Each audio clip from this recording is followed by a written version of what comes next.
O resultado que você ainda não tem está atrás da página que você ainda não leu. Bem-vindo, bem-vinda ao Clube da Mente de Ouro, onde leitura vira transformação de vida e conhecimento vira progresso real na sua vida. Hoje chegamos à última parte do capítulo 2, finalmente, do livro O Poder do Hábito, que fala sobre o cérebro ansioso. No final do capítulo 2, o nosso autor, Charles Duhigg, ele vai revelar uma verdade essencial para nós. Hábitos. Eu já estou começando a dar bingo, tá, gente? Já comecei dando bingo. Hábitos não sobrevivem na nossa vida porque eles são úteis. Não é racional dessa forma. Hábitos sobrevivem na nossa vida porque despertam um desejo emocional. Deu para entender? Não é a lógica que vai mover o ser humano. É a sensação de prazer. É aquela emoção gostosa que ele vai sempre buscar repetir. Então, guardem isso na cabecinha de vocês. Para a gente colocar bons hábitos na nossa vida, a gente tem que ter uma emoção boa que traga isso para nós como resultado disso tudo, para que a gente sinta vontade de repetir aquilo de novo, tá? No início do capítulo, a gente falou do Claude Hopkins, né? O Claude Hopkins achava que ele tinha criado uma revolução ao vender o quê? Os dentes brancos, né? A Pepsodent. Mas a verdade é que ele vendeu uma coisa muito mais profunda. Ele vendeu o quê? Dentes brancos, sorriso bonito? Não. Ele vendeu a sensação gelada e ardida da pasta de dente que fazia aquele cérebro acreditar que agora sim a boca estava realmente limpa. Pegaram? Não é sobre estética. É sobre a sensação. É sobre sentir. Bingo? Vamos para a leitura. Depois da leitura, eu dou outros bingos. Combinado? Vamos lá. Em seus últimos anos de vida, Hopkins passou a dar palestras. Suas conferências sobre as leis da publicidade científica atraíram milhares de pessoas. Nos palcos, ele muitas vezes se comparava a Thomas Edison e George Washington e urdia audaciosas previsões para o futuro. Os automóveis voadores apareciam com destaque. Porém, jamais mencionou desejos ou as raízes neurológicas do loop do hábito. Afinal, ainda se passariam 70 anos antes que os cientistas do MIT e o Wolfram Schultz, do macaco Júlio, realizassem os seus experimentos e descobrissem, né, o desejo dentro do ciclo do loop do hábito. Então, como Hopkins conseguiu criar um hábito tão poderoso de escovação de dentes sem o benefício dessas descobertas? Bem, o fato é que, na verdade, ele se apoiou nos princípios que acabariam sendo descobertos no MIT e no laboratório de Schultz, mesmo que ninguém soubesse disso na época, nem ele próprio. As experiências de Hopkins com a Pepsodent não foram tão simples quanto ele narra em suas memórias. Embora tenha se vangloriado de que descobriu na película dental um gatilho incrível e se gabado de ser o primeiro a oferecer aos consumidores a clara recompensa de dentes bonitos, na verdade Hopkins não foi o criador dessa tática, nem de longe.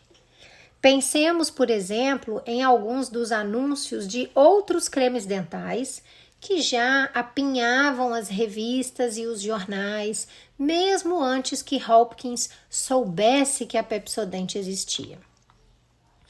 Os ingredientes desta preparação são especialmente projetados para evitar que depósitos de tártaro se acumulem em volta da base dos dentes, dizia um anúncio do Dr. Sheffield's Creme Dentifrice, um produto anterior à Pepsodent. Limpe essa camada de sujeira. Seu esmalte branco está apenas escondido por uma camada de película, dizia um anúncio que surgiu enquanto Hopkins estava folheando seus livros didáticos de odontologia.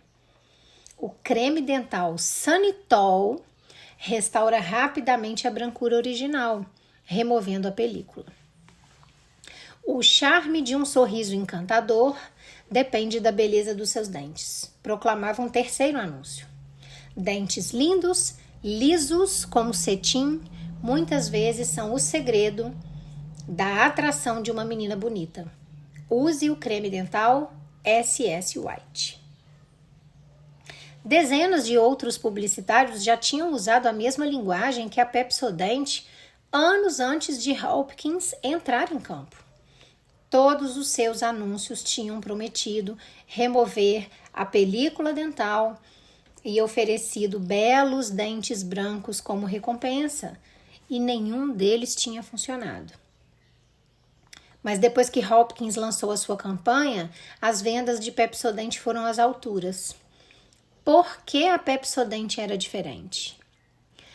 Porque o sucesso de Hopkins foi movido pelos mesmos fatores que fizeram o macaco Júlio puxar a alavanca e as donas de casa borrifarem febreze nas camas recém-arrumadas. A Pepsodent criou um desejo. O macaco Júlio tinha desejo pelo suco de amora. As donas de casa tinham desejo de microcelebrar aquela arrumação da casa, aquele toque final de casa cheirando limpa. Hopkins não gasta nenhum espaço em sua autobiografia discutindo os ingredientes da Pepsodent. Mas a receita listada no pedido de patente do creme dental e os registros da empresa revelam algo interessante. Diferente de outras pastas da época, a Pepsodent continha ácido cítrico, bem como doses de óleo de hortelã e outras substâncias químicas. O inventor da Pepsodent usou esses ingredientes para fazer com que a pasta tivesse um sabor refrescante. Mas eles também surtiram outro efeito imprevisto. São substâncias irritantes que criam uma sensação gelada e ardida na língua e na gengiva.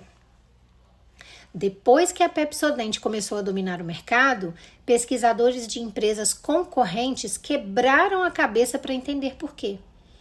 O que descobriram foi que os consumidores diziam que, se esquecessem de usar Pepsodent, percebiam o seu descuido, pois sentiam falta daquela sensação gelada e ardida na boca. Eles esperavam, eles desejavam, eles ansiavam por essa leve irritação. Se isso não estivesse presente, não sentiam que suas bocas estavam limpas. Claude Hopkins não estava vendendo dentes bonitos, estava vendendo uma sensação. Uma vez que as pessoas passaram a desejar por esse ardidinho gelado, uma vez que passaram a associar isso à limpeza, escovar os dentes tornou-se um hábito. Quando outras empresas descobriram o que Hopkins realmente estava vendendo, passaram a imitá-lo. Dentro de poucas décadas, quase todas as pastas de dente continham óleos e produtos químicos que faziam as gengivas arderem.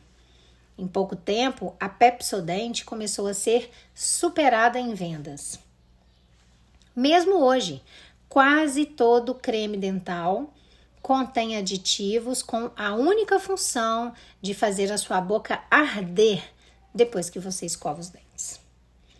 Então, o verdadeiro loop do hábito da Pepsodent é: você tem o gatilho, dentes com aquela película de sujeira, você tem um desejo despertado por sentir novamente aquela sensação ardida na boca.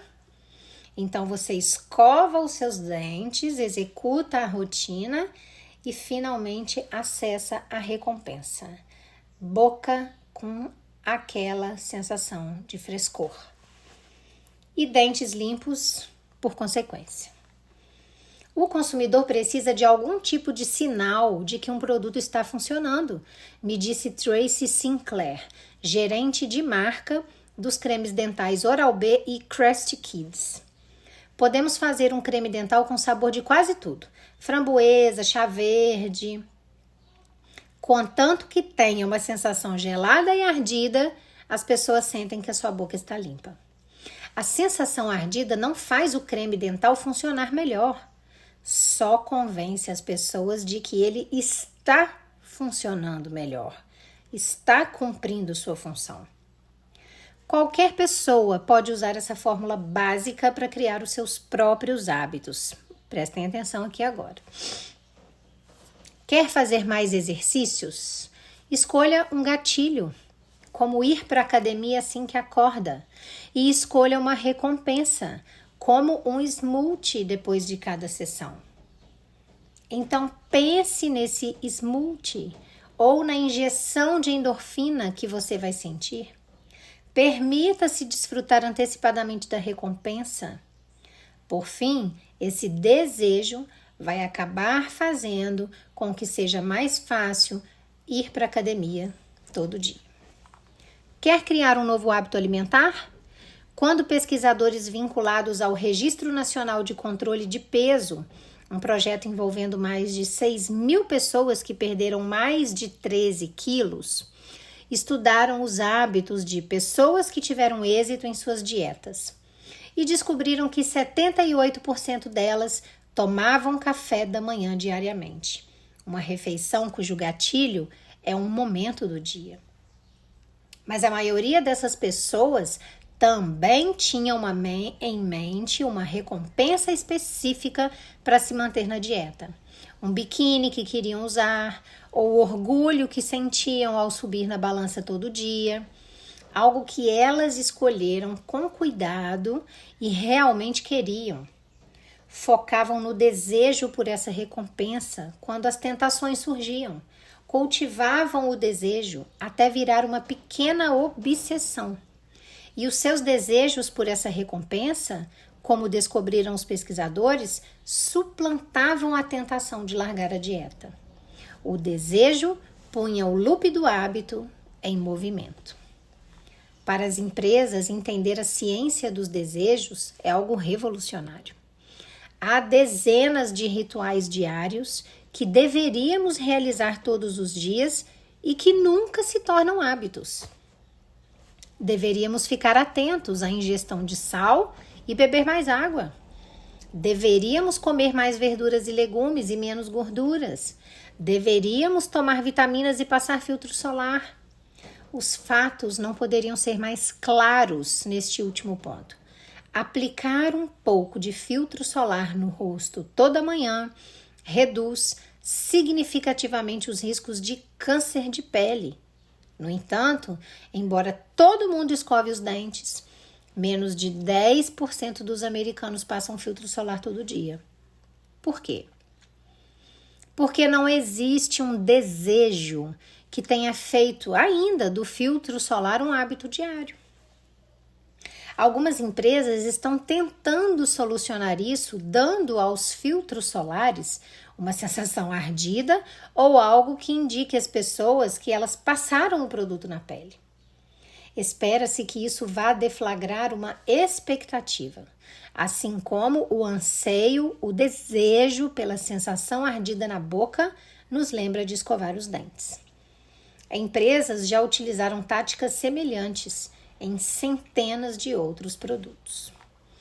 A espuma é uma enorme recompensa, disse Sinclair, a gerente de marca.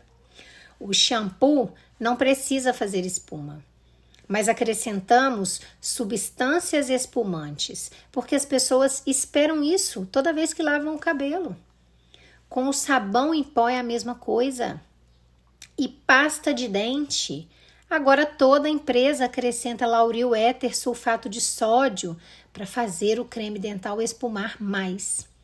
Isso não beneficia em nada a limpeza, mas as pessoas se sentem melhor quando tem um monte de espuma na boca. Uma vez que o cliente começa a criar uma expectativa por essa espuma, o hábito começa a crescer. Então, olha essa palavra, gente, expectativa. São os desejos que impulsionam os hábitos.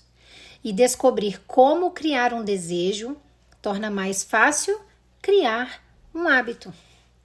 Isso é tão verdade hoje quanto era quase um século atrás.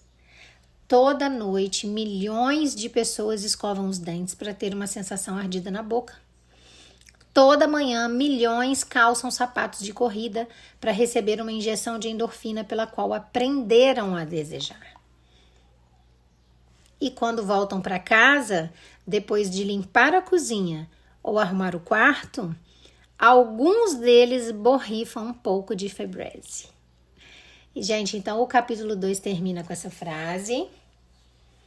E, para finalizar, vamos soltar bingos, né? Vamos semear perguntas na mente que vão deixar vocês pululando até o próximo vídeo. Agora, o importante, mais do que tudo isso, é entender que a gente não repete o que faz sentido. A gente repete o que nos entrega uma sensação boa. É ou não é? No texto ele fala: deveríamos beber mais água, não bebemos. Deveríamos passar filtro solar, não passamos. Deveríamos comer mais frutas e legumes, não comemos. Por quê? Porque a gente não repete o que é lógico, o que faz sentido. A gente repete o que nos entrega uma sensação.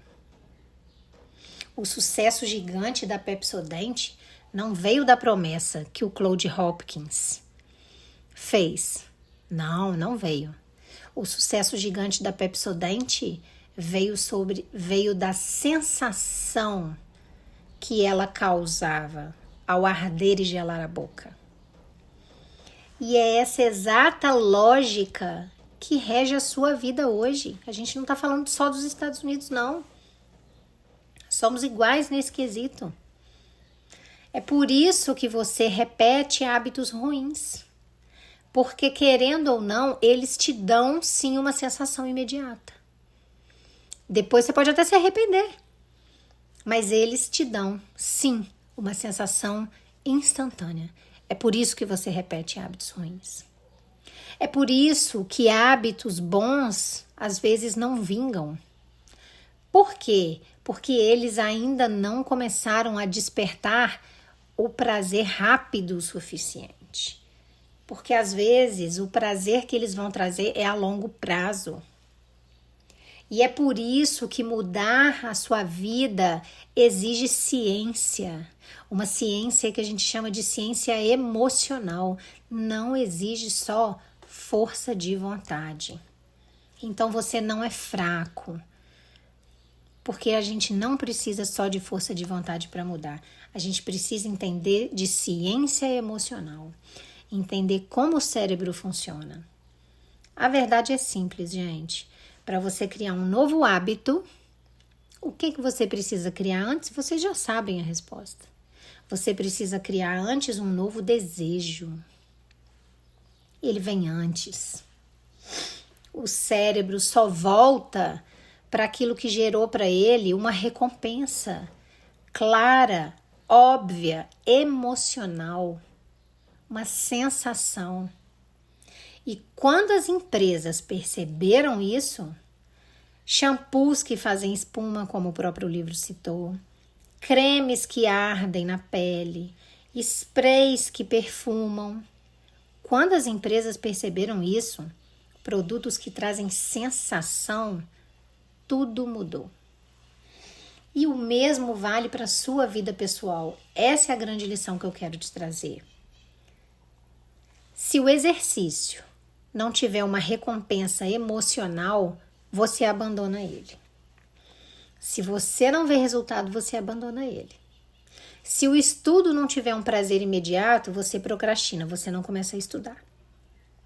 Se a disciplina não tiver associada com uma sensação boa, a sua disciplina morre. Disciplina, gente, não é sofrimento. Vocês têm que entender isso. Disciplina, porque tem muita gente que associa disciplina com algo muito ruim. Nossa, eu odeio fazer aquilo, mas eu tenho que fazer, então eu tenho que ter disciplina. Você não vai conseguir fazer aquilo muito tempo. Não vai, aquilo vai virar um inimigo para você. Só que disciplina não é isso. Disciplina não é sofrimento. Disciplina é o contrário, é um prazer que você consegue redirecionar de uma forma muito bem feita. E esse capítulo termina com essa chave, ligada a esse ensinamento. O desejo é sim o motor de todo hábito, seja ele um hábito bom, seja ele um hábito ruim. Bingo, para o cérebro não tem isso, de hábito bom ou hábito ruim. Tem hábito e não hábito. Quando tem um desejo envolvido, o motor é ligado. E aí acontece o hábito, seja ele bom ou ruim. Quando não tem desejo, quando aquilo é obrigatório, aquilo não te traz nenhuma sensação boa, aquilo não vai virar um hábito. Você vai fazer por obrigação e não vai fazer no automático. E não vai conseguir fazer sempre. Bingo? Bingo. Eu mesma respondo, bingo. O segredo para você prosperar não é e nunca foi lutar contra o seu cérebro, porque você não vai ganhar essa guerra. O segredo está em educar o seu cérebro. Educar para quê? Para ele desejar aquilo que te leva para frente, aquilo que te eleva, aquilo que te melhora. Esse é o segredo, você conseguir educar o seu cérebro para ele desejar aquilo que te faz bem, aquilo que é saudável para você, aquilo que te traz progresso. Bingo? Nossa, esse foi um super bingo. Agora eu vou te fazer umas perguntas, tá? Que vão virar a chave na sua mente. Vamos lá, são várias, ó, até anotei. Primeira, que sensação você precisa atrelar ao seu novo hábito? Porque a gente já sabe que se esse novo hábito não te trouxer uma boa sensação, ele não se estabelece. Então, que sensação é essa que você gosta muito para você atrelar esse novo hábito? Qual pequena recompensa imediata você pode oferecer ao seu cérebro para ele desejar voltar amanhã e fazer a mesma coisa? A sensação, que é o desejo que dispara o hábito, é diferente da recompensa, né? Vocês já sabem. Eu tô te perguntando as duas coisas. Qual é o desejo que você vai atrelar a esse novo hábito e qual a pequena recompensa imediata que você vai oferecer para o seu cérebro, para ele gostar. É igual o cachorrinho que ganha o biscoito, depois de obedecer e falar, quero mais. Os seus hábitos de hoje, eles estão nascendo de qual desejo? Você está desejando ter conforto? Você está desejando ter alívio? Você está desejando ter prazer? Ou você está desejando fugir? De onde, de qual desses desejos é que os seus hábitos estão se perpetuando na sua vida? Pensa bem. E qual novo desejo você precisa instalar para criar a tão famosa vida que você quer, que você só fica sonhando com isso, isso nunca acontece? Qual novo desejo você precisa instalar na sua vida? Escreve aqui para mim nos comentários.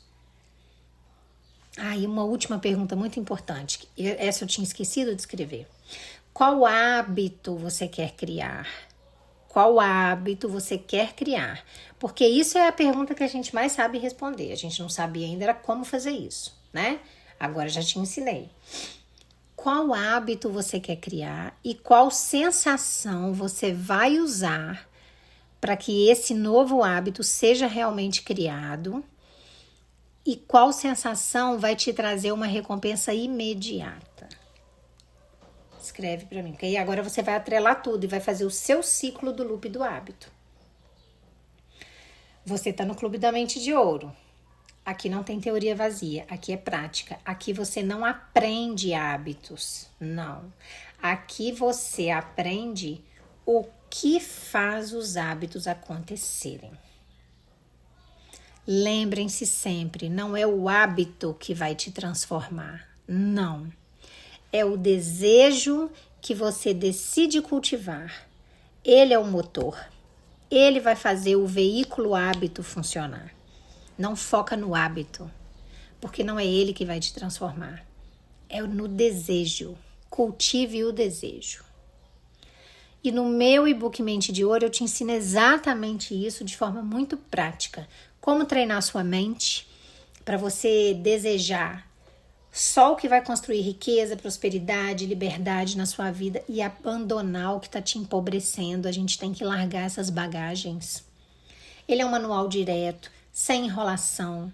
Ele transforma a pobreza, tanto emocional quanto financeira, em abundância. Mas é abundância aplicada na sua vida, vida real.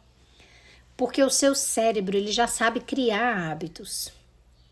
Agora, ele só precisa aprender a criar os hábitos certos, ok? Então se inscreve no canal, ativa o sininho, vem comigo. Não me abandona, acabou o capítulo 2, mas ainda tem o resto todo do livro pra gente ler, ok? Porque o resultado que você ainda não tem, com certeza tá atrás daquela página que você ainda não leu. E a gente vai ler ela juntos. Um beijo no coração de vocês.